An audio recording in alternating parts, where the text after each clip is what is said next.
हाँ, हम लोग बिहार स्पेशल और जीएस जीके के इंपॉर्टेंट क्वेश्चन को डिस्कस करते हैं। इससे पहले 4 क्लास हो चुका है। अगर आपने उन वीडियो को नहीं देखा है तो उसका लिंक आपको नीचे कमेंट सेक्शन में मिल जाएगा, वहां से जाकर के आप जरूर देख लीजिएगा। अब आपके सामने पहला प्रश्न है कि इनमें से बिहार के किस व्यक्ति ने दादा साहब फाल्के पुरस्कार प्राप्त किया है। आपके ऑप्शन है अशोक कुमार, शत्रुघ्न सिन्हा, मोहन मिश्रा, शारदा सिन्हा, एक से अधिक या इनमें से कोई नहीं। यह क्वेश्चन सीडीपीओ 2022 में पूछा हुआ है, तो इसका सही उत्तर हो जाएगा अशोक कुमार। अशोक कुमार को 1988 में दादा साहब फाल्के पुरस्कार से सम्मानित किया गया था। और दादा साहब फाल्के पुरस्कार जो है हिंदी सिनेमा का सर्वोच्च पुरस्कार है, ठीक है। और अगर बात करें अशोक कुमार किस जिले से संबंधित हैं, तो बिहार के भागलपुर जिले से संबंधित हैं। अब चलिए नेक्स्ट क्वेश्चन पे चलते हैं। यहां पर पूछा है कि बिहार के किस जिले को सिल्क सिटी के नाम से जाना जाता है। आपके ऑप्शन हैं कटिहार, भोजपुर, भागलपुर, बांका, एक से अधिक या इनमें से कोई नहीं। सिल्क का मतलब होता है रेशम, तो यहाँ पर पूछ रहा है कि बिहार के किस जिले में रेशम का सबसे ज़्यादा उत्पादन होता है, किसे रेशम की सिटी के नाम से जाना जाता है। तो इसका सही उत्तर हो जाएगा भागलपुर। बिहार का जो भागलपुर है वहाँ पर रेशम का सबसे ज़्यादा उत्पादन होता है और रेशम से वहाँ पर एक तसर साड़ी बनता है, वो काफ़ी ज़्यादा फेमस है। अब चलिए नेक्स्ट क्वेश्चन पे चलते हैं। और एक पॉइंट और आपको बता दूं कि जो भागलपुर का रेशम है उसे जीआई टैग भी प्राप्त है। अब चलिए नेक्स्ट क्वेश्चन पे चलते हैं। तो यहाँ पर पूछा है कि 2011 की जनगणना के अनुसार बिहार के किस जिले में सर्वोच्च लिंग अनुपात दर्ज किया गया है। आपके ऑप्शन हैं सिवान, सारण, गोपालगंज, किशनगंज, एक से अधिक या इनमें से कोई नहीं। तो लिंग अनुपात का मतलब क्या होता है, सबसे पहले यह समझ लेते हैं। तो लिंग अनुपात का मतलब होता है कि किसी भी जनसंख्या में पुरुष और महिला के बीच में कितना का रेशियो है। तो यहाँ पर पूछ रहा है कि सर्वोच्च लिंग अनुपात कहाँ पर है, तो इसका सही उत्तर हो जाएगा गोपालगंज में। तो गोपालगंज में 2011 की जनगणना के अनुसार प्रति 1021 महिलाओं पे 1000 पुरुष हैं, ठीक है। तो यहाँ पर बी वाला ऑप्शन सही हो जाएगा। अब चलिए नेक्स्ट क्वेश्चन पे चलते हैं। इसी क्वेश्चन को देखिए थोड़ा सा घुमाकर पूछ लिया था 67th बीपीएससी में। यहाँ पर क्वेश्चन क्या पूछा है कि 2011 की जनगणना के अनुसार बिहार के किस जिले में पुरुषों से ज़्यादा महिलाएं हैं। तो अभी हम लोगों ने देखा था कि गोपालगंज में 1021 महिलाओं पे 1000 पुरुष हैं, तो यही हो जाएगा गोपालगंज में ही पुरुषों से ज़्यादा महिलाएं हैं। और अगर हम लोग बात करें कि एवरेज बिहार का लिंगानुपात कितना रहता है, तो 1000 पुरुष पर 918 महिलाएं रहती हैं, ठीक है। तो यहाँ पर पूछा था कि बिहार का लिंगानुपात कितना है, तो 918 हो जाएगा। 1000 पे 918 महिलाएं, तो सी वाला ऑप्शन यहाँ सही हो जाएगा। तो ये कुछ फैक्ट वाली बातें हैं, इन पॉइंट को आप याद रखिएगा। और देखिए बहुत सारे लोगों को समस्या हो रहा था कि हमसे कैसे कांटेक्ट कर सकते हैं। तो देखिए हमारा व्हाट्सएप नंबर है 9935 74 73 78। आप इस पर आपका जो भी प्रॉब्लम रहेगा आप मैसेज कर सकते हैं, हमारी टीम आपकी प्रॉब्लम को सॉल्व कर देगी। और हमारे टेलीग्राम चैनल को भी ज्वाइन कर लीजिएगा, इसका लिंक आपको नीचे कमेंट सेक्शन में मिल जाएगा, जहाँ पर आपको हमारे सारे वीडियो का नोटिफिकेशन मिल जाएगा। और जो भी पीडीएफ रहता है या फिर कोई इंपॉर्टेंट स्टडी मटेरियल रहता है तो हम टेलीग्राम पर शेयर कर देते हैं। अब चलिए नेक्स्ट क्वेश्चन पे चलते हैं। तो यहाँ पर देखिए क्वेश्चन पूछा है कि जनजाति और जिले के निम्न जोड़ों में कौन सा जोड़ा सही नहीं है। तो जनजाति है और उससे संबंधित जिला दिया हुआ है। आपके ऑप्शन है संथाल जनजाति किससे संबंधित है, किस जिले से संबंधित है, तो यहाँ पर बांका दिया है। मुंडा जमुई, उरांव जनजाति सुपौल, खरवार भागलपुर, एक से अधिक या इनमें से कोई नहीं। तो आपको बताना है कि कौन सी जनजाति है जिसका सही जोड़ा नहीं मिला है उसके जिले से। तो अगर बात करें संथाल जनजाति की तो यह बांका जिले से संबंधित है, ये तो सही है। इसी तरीके से अगर हम लोग बात करें उरांव की तो यह सुपौल जिले से संबंधित है। और खरवार की बात करें तो भागलपुर से संबंधित है। लेकिन यहाँ पर देखिए जो मुंडा जनजाति दिया है ये जमुई से संबंधित नहीं है, बल्कि बक्सर और रोहतास जिले में मुंडा जनजाति पाई जाती है।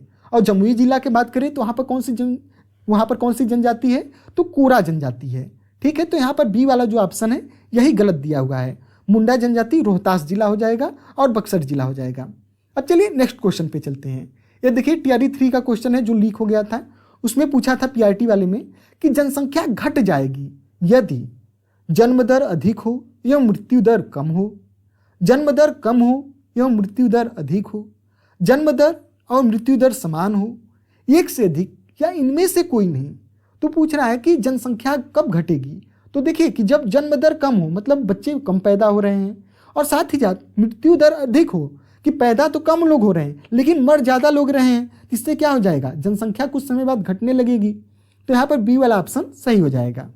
अब चलिए नेक्स्ट क्वेश्चन पे चलते हैं। तो यहाँ पर पूछ रहा है कि दीवान ए इंसा का संबंध किससे है, विदेशी मामलों से, शाही पत्र व्यवहार से, सैन्य मामलों से, एक से अधिक या इनमें से कोई नहीं। तो देखिए जो दीवान ए इंसा है ये किससे संबंधित है, शाही पत्र व्यवहार से संबंधित है। और मैं कुछ और इंपॉर्टेंट पॉइंट आपको बता दे रहा हूँ जो एग्जाम में जहाँ से क्वेश्चन बनते हैं। जैसे देखिए दीवान ए अर्ज ये कई बार एग्जाम में पूछा हुआ है, काफ़ी ज़्यादा इंपॉर्टेंट है, इस पॉइंट को याद रखिएगा कि दीवान ए अर्ज किससे संबंधित है, तो सैन्य विभाग से संबंधित है। और इसे शुरू किसने किया था, तो बलबन ने शुरू किया था। और यहाँ आपसे पूछा था दीवान ए इंसा, तो दीवान ए इंसा किससे संबंधित है, तो शाही पत्राचार से संबंधित है। और कुछ और पॉइंट देख लीजिए, जैसे देखिए दीवान ए बंदगान ये किससे संबंधित है, किस विभाग से संबंधित है, तो जो गुलाम लोग या दास लोग रहते थे उनका जो विभाग होता था उसे क्या कहा जाता था, दीवाने बंदगान। और इसे शुरू किसने किया था, तो फिरोज शाह तुगलक ने शुरू किया था। और इसी तरीके से दीवाने खैरात, कई बार आपने सुना होगा कि खैरात बट रहा है, जो दान विभाग था उसे किस नाम से जाना जाता था, तो दीवान ए खैरात। और दीवाने बंदगान किससे संबंधित है, तो दासों से संबंधित है। कैसे याद रख सकते हैं, तो जैसे दासों को बंद करके रखा जाता था कमरे में, बहुत सारा काम करवाया जाता था, तो इससे आप याद रख सकते हैं लिंक करके कि दीवाने बंदगान कहेगा तो दासों से संबंधित। और यहाँ पर जो था दीवाने अर्ज ये काफ़ी ज़्यादा इंपॉर्टेंट है, किससे संबंधित है, सैन्य विभाग से। और इस पॉइंट को भी याद रखिएगा, दीवाने को ही ये भी कई बार एग्जाम में पूछता है, तो दीवाने को ही देखिए क आ रहा है तो कृषि विभाग से संबंधित है। और इसे किसने शुरू किया था, तो मोहम्मद बिन तुगलक ने शुरू किया था। अब चलिए नेक्स्ट क्वेश्चन पे चलते हैं। यहाँ पर क्वेश्चन पूछा है कि हेनले पासपोर्ट सूचकांक 2023 में भारत का कौन सा स्थान था। आपके ऑप्शन हैं 162, 124, 144, एक से अधिक या इनमें से कोई नहीं। ये पेपर देखिए जो लीक हुआ था TRE 3 वाला, उसमें पूछा था। तो 2023 में भारत का कौन सा रैंक था, तो 84वां रैंक था। मैं आपको ऑफिशियल साइट से दिखा दे रहा हूँ। हेनले का जो ऑफिशियल साइट है henleglobal.com, वहाँ पर आप देखेंगे तो 2023 में भारत का 84वां रैंक था। और देखिए अभी तो लेटेस्ट 2024 का भी डेटा आ गया है, जिसमें हम लोगों ने 2 पायदान का उछाल दिखाया है। और 2024 का जो डेटा है उसमें हमारा स्थान कितना है, 82वां स्थान है। और एक पॉइंट मैं आपको बता दूं, आप इंटरनेट पर चेक करेंगे तो अलग अलग जगह आपको अलग अलग डेटा दिखेगा, लेकिन उसके पीछे का रीजन है क्योंकि जो हिलने वाले हैं ये मंथली, कई बार क्वार्टरली जो है अपना डेटा अपडेट करते रहते हैं। और बात करें कि 2024 का जो रैंकिंग आया है उसमें पहले स्थान पे कौन कौन से देश हैं, तो फ्रांस हो गया, जर्मनी हो गया, इटली, जापान, सिंगापुर और स्पेन जो है, ये देश को पहला रैंक प्रदान किया गया है क्योंकि इनको टोटल 194 ऐसे देश हैं जो वीजा फ्री एंट्री देते हैं। मतलब आपको सिर्फ जैसे फ्रांस के देश का अगर आपके पास पासपोर्ट है तो पासपोर्ट ले जा करके आप 194 देशों में वीजा फ्री एंट्री कर सकते हैं। और भारत को कितने देशों से वीजा फ्री एंट्री मिला हुआ है, तो अभी हम लोगों को 61 ऐसे देश हैं जहां पर अगर आपके पास सिर्फ भारत का पासपोर्ट रहेगा तो 61 देशों में आपको वीजा की आवश्यकता नहीं होगी, आप वहां पर जाकर के ट्रेवल कर सकते हैं। अगर हम लोग बात करें 2024 में रैंकिंग की तो अभी 82वां रैंक है। ये रैंक देखिए अपडेट होते रहता है, इसलिए ज़्यादा आपको परेशान नहीं होना है। अब चलिए नेक्स्ट क्वेश्चन पे चलते हैं। यहाँ पर पूछा है कि भारतीय मुद्रा के किस नोट के पीछे मंगलयान का चित्रित है। ठीक है, तो कहने का मतलब है कि भारत के किस नोट पर मंगलयान का चित्र रहता है। 10 रुपये के नोट पर, 2000 रुपये के नोट पर, 50 रुपये के नोट पर, एक से अधिक या इनमें से कोई नहीं। तो देखिए जो 2000 का नोट है उसमें हमें मंगलयान का फोटो देखने को मिलता है। अभी तो फिलहाल देखिए 2000 का नोट आपको देखने को मिलता नहीं होगा। और इससे रिलेटेड कुछ और मैं आपको इन्फॉर्मेशन दे रहा हूँ, जो आपका री एग्जाम होने वाला है या फिर TRE 4 का एग्जाम होने वाला है, यहाँ से क्वेश्चन बन सकता है। तो अगर हम लोग बात करें कि 2000 के नोट पर मंगलयान तो हम लोगों ने देख लिया, और इसका अगर कलर पूछे तो कलर देखिए गुलाबी तो दिखता है, लेकिन एग्जैक्टली रंग क्या कहा जाता है, इसे मजेंटा कलर कहा जाएगा। और इसका साइज क्या है, तो 66 मिलीमीटर गुणे 166 मिलीमीटर है। और कुछ और देख लेते हैं, अगर 500 के नोट पर पूछेगा तो 500 के नोट पर पीछे क्या रहता है, लाल किला रहता है, और इसका कलर क्या है, स्टोन ग्रे है। इसी तरीके से 200 के नोट पर सांची का स्तूप बना हुआ है और ब्राइट येलो कलर का इसका कलर है। अगर देखिए 100 रुपये के नोट के पीछे देखें तो रानी का वाव का चित्र बना हुआ है और इसका कलर क्या है, तो लवेंडर कलर का है। इसी तरीके से 50 का नोट देख लें तो हम्पी का रथ है और इसका कलर कौन सा है, फ्लोरोसेंट ब्लू कलर का है। ठीक है, अगर 20 के नोट की बात करें तो देखिए यहाँ पर एलोरा की गुफा बना है और कलर कौन सा है, तो ग्रीनिश येलो कलर का है। 10 रुपये की नोट पर देखेंगे तो सूर्य मंदिर है कोणार्क का, वो बना हुआ है और कलर कौन सा है, तो चॉकलेटी ब्राउन कलर का है। ठीक है, तो इसको एक बार और मैं आपको दिखा दे रहा हूँ। 2000 के नोट पर मंगलयान, 500 पर लाल किला, 200 पे सांची का स्तूप, 100 पर रानी की वाव, 50 पर हम्पी रथ, 20 पर एलोरा की गुफा, 10 पर सूर्य मंदिर है। और देखिए ये जो इन्फोग्राफिक्स है मैं इसे अपने टेलीग्राम चैनल पर अपलोड कर दिया हूँ, वहाँ से जाकर के आप डायरेक्टली इसे डाउनलोड कर सकते हैं। अब चलिए नेक्स्ट क्वेश्चन पे चलते हैं। यहाँ पर क्वेश्चन पूछा है कि चुप रहने की स्वतंत्रता भारत में किस प्रकार का अधिकार है? कानूनी अधिकार है, मूल अधिकार है, सामाजिक अधिकार है, एक से अधिक या इनमें से कोई नहीं? तो इसका सही उत्तर हो जाएगा चुप रहने का अधिकार क्या है? मूल अधिकार है। कहने का मतलब है कि अगर आपके ऊपर केस हुआ है तो कोई आप पर दबाव नहीं कर सकता है कि आप अपने खिलाफ ही गवाही दीजिए। आपके पास चुप रहने का अधिकार है और ये क्या है, एक मौलिक अधिकार है। अब चलिए नेक्स्ट क्वेश्चन पे चलते हैं। तो यहाँ पर पूछा है कि भारत में प्रवाल भित्तियाँ पाई जाती हैं। कहाँ पाई जाती हैं? अंडमान निकोबार द्वीप समूह में, उत्तर प्रदेश में, हिमालयी क्षेत्र में, एक से अधिक या इनमें से कोई नहीं? तो इसका सही उत्तर हो जाएगा अंडमान निकोबार द्वीप समूह में प्रवाल भित्तियाँ पाई जाती हैं। अब प्रवाल भित्तियाँ होती क्या है, आपके सामने देख रहे हैं, ये प्रवाल भित्ति का चित्र है, काफ़ी ज़्यादा खूबसूरत दिखता है। तो प्रवाल भित्ति को इंग्लिश में क्या कहते हैं? कोरल रीफ्स कहते हैं। अब प्रवाल भित्ति होता क्या है, उससे पहले थोड़ा सा हम लोग समझ लेते हैं कि प्रवाल क्या होता है। प्रवाल को ही हम लोग मूंगा कहते हैं। अब प्रवाल या मूंगा क्या होता है? एक समुद्री जीव होता है, छोटा सा जीव होता है और इसके चारों तरफ चूना रहता है, चूना या फिर कैल्शियम कार्बोनेट। ठीक है, कुछ समय तक इसका जीवन यापन होगा। उसके बाद जब इसकी मृत्यु हो जाएगी तो एक मूंगा के ऊपर दूसरा मूंगा आकर के रहने लगता है और कुछ समय बाद इसकी भी मृत्यु हो जाती है और इसके चारों तरफ भी कैल्शियम कार्बोनेट का आवरण रहता है। ठीक है, अब इसकी मृत्यु के बाद एक इसके ऊपर दूसरा मूंगा आ जाएगा। इसी तरीके से एक के ऊपर एक ढेर लगा रहता है। यहाँ पर आप देख रहे हैं फिगर में, ये क्या है, जब एक के ऊपर एक हो जाता है जिससे एक चट्टान नुमा आकृति बन जाता है और इसे ही हम लोग प्रवाल भित्ति या फिर कोरल रीफ कहते हैं। ठीक है, अब चलिए नेक्स्ट क्वेश्चन पे चलते हैं। तो पूछा है कि वायु में ऑक्सीजन का प्रतिशत कितना होता है? 0.93%, 21%, 0.04%, एक से अधिक या इनमें से कोई नहीं? तो वायु में ऑक्सीजन कितना होता है? 21% होता है। और अगर नाइट्रोजन की बात करेंगे तो नाइट्रोजन 78% रहता है। ये भी बहुत बार एग्जाम में पूछता है। Oxygen 21%, nitrogen 78%।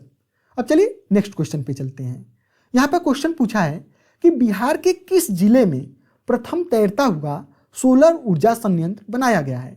दरभंगा में, पश्चिम चंपारण में, मधुबनी में, एक से अधिक या इनमें से कोई नहीं? तो प्रथम तैरता हुआ सोलर संयंत्र कहाँ बना है? दरभंगा जिला में बना है। ये वाला ऑप्शन यहाँ पर सही हो जाएगा। अब नेक्स्ट क्वेश्चन देख लेते हैं। तो यहाँ पर पूछा है कि इंडिया प्राइड प्रोजेक्ट का उद्देश्य क्या है? विदेशों में रह रहे भारतीयों को न्याय दिलाना, NRI द्वारा परित्यक्त महिलाओं को न्याय दिलाना, भारतीय विरासतों को वापस भारत लाना, एक से अधिक या इनमें से कोई नहीं?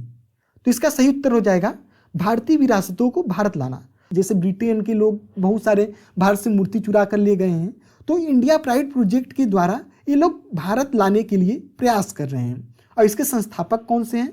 यश विजय कुमार और अनुराग सक्सेना हैं। तो यहाँ पर सी वाला ऑप्शन सही हो जाएगा। अब चलिए नेक्स्ट क्वेश्चन पे चलते हैं। तो यहाँ पर पूछा है कि इलॉन मस्क द्वारा सिग्नेचर ब्लू बर्ड लोगो को बदलकर यक्स लोगो की घोषणा करने से पहले 2022 में अपने अंतिम संस्करण में ट्विटर के प्रतिष्ठित बर्ड के निर्माता के रूप में किसे जाना जाता है? तो कहने का मतलब देखिए, पहले ट्विटर था, इलॉन मस्क ने उसे खरीद लिया और उसका नाम क्या कर दिया? यक्स कर दिया। और ट्विटर का पहले अगर आप देखे होंगे तो उसका जो लोगो था एक बर्ड था, नीली चिड़िया थी। और अभी जो करेंटली क्या है, जो लोगो है वो यक्स है। ठीक है, कुछ इस तरीके से। तो पूछ रहा है कि जो पहले ब्लू बर्ड था उसे किसने बनाया था? आपके ऑप्शन है Jack Dorsey, Martin Grosser, Noah Glass, एक से अधिक या इनमें से कोई नहीं? तो ये जो ब्लू बर्ड है, जो लोगो था, इसे किसने बनाया था? तो मार्टिन ग्रॉसर ने डिजाइन किया था। और यहाँ पे जो ऑप्शन दिया है जैक डॉर्सी, तो स्टार्टिंग में ट्विटर के फाउंडर कौन थे? जैक डॉर्सी थे। लेकिन अभी हाल ही में इलॉन मस्क ने ट्विटर को अधिग्रहण कर लिया है, एक्विजिशन कर लिया है, तो उसके मालिक अभी कौन है? इलॉन मस्क हैं। और यहाँ पे जो नोआह ग्लास दिया है, तो जो ट्विटर नाम है, ट्विटर नाम किसने गढ़ा था? तो नोआह ग्लास ने गढ़ा था। और यहाँ जैक डॉर्सी स्टार्टिंग में क्या थे? इसके फाउंडर थे। और देखिए अभी कुछ दिन पहले जो एक पेपर हुआ था टीआरई का ही, उसमें पूछ लिया था कि ट्विटर के अभी सीईओ कौन है, तो लिंडा याकारिना है। ठीक है, ट्विटर के सीईओ कौन है? लिंडा याकारिना है। ठीक है, तो इस तरीके से देखिए हम लोगों ने बहुत सारे इंपॉर्टेंट क्वेश्चन को डिस्कस कर लिया है। आपको यह वीडियो कैसा लगा नीचे कमेंट करके जरूर बताइएगा। धन्यवाद।